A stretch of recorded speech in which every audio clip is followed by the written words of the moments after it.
what I've seen is the highest performing sales teams, they don't have this blind spot. But a lot of the teams that I start working with and we notice that their team is underperforming, it's a major blind spot for them. Most leaders never track this, and it's costing you a lot of money. Today, I want to talk about the leadership blind spot that's costing you revenue every single month, every month. As you know, I work with sales teams to help them remove sabotage from their teams and help their teams produce more. Because the truth is, you shouldn't have to deal with an underperforming team, and you won't when you implement the things that we suggest. And we can do that through a number of ways. I can connect with you, talk with you, see where we can help you. That's a quick kind of interview kind of thing, or you can get, some of our different products that will help with that. What do most leaders track? Most leaders track sales and new customers, new reps, depending on your, line of business and what you're doing. But there's something else that is very rarely tracked, if ever, in a sales team that's underperforming, and that is activity. One of the things that we created for your sales organization is our group called Rank Makers. Rank Makers is where I teach your team what to do each and every day. I give a simple action step.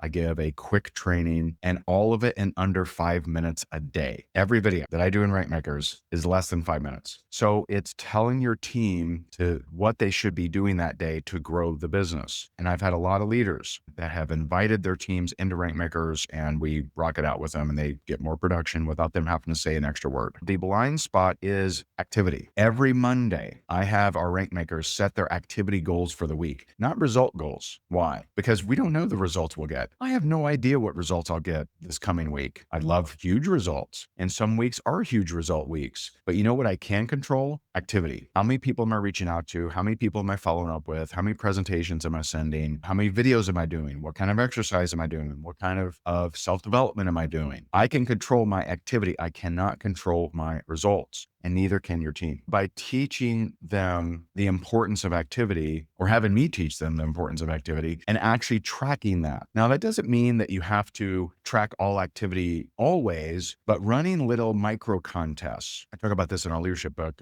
page 91, 92, talks about the highest producing type of contest you can run for your organization, and it has a lot to do with activity. Most leaders are pretty good. If a rep rank advances, like, yay, but are you recognizing people in between ranks? Are you recognizing people for the activity that they're doing? One of the videos that I'll post today, if I didn't already post it on Instagram, is you wouldn't yell at a baby for crawling, you'd cheer it. If you're only edifying your team when they get a result or when they hit a new rank, and you're not when they're trying, then that can be really discouraging. Understanding activity levels in your team is very important for two reasons. One, so you can cheer them on to keep doing it. And two, so you know who to spend more time with. You see, most leaders, they don't understand the difference between someone seeking attention and someone seeking production. And they don't have enough boundaries. So what happens is they end up spending a lot of time with someone who isn't doing the work, who isn't taking the activity. The only activity they're doing is sucking your time. And you can't afford to do that, because whatever you do for your team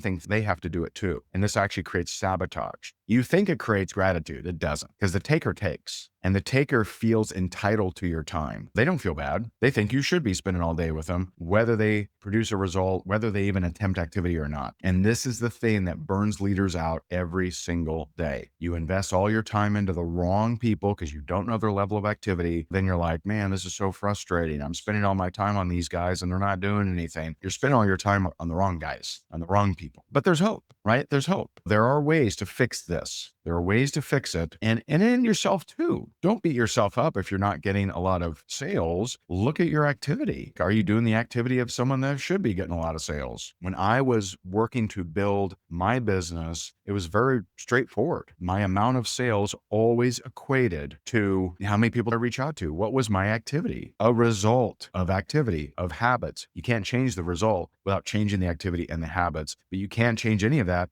if you don't know the activity or habits. You want to have systems in place. You want to have processes. You want to be harping on your team. And yes, you got to repeat yourself. You're going to have to learn to get over the whole I'm bored of repeating myself, because that's what leaders have to do. You got to repeat yourself. That's the fact. You got to repeat yourself. Repeat yourself. You know, if you look at all the content that I post, it's a lot of repetition and people need to hear it from different angles. You got to repeat yourself. And that's when people it starts to sink in for people. Maybe shine a light on an area, on a blind spot that you may not be thinking about. And so I hope today is an amazing day for you. I hope this was helpful to you.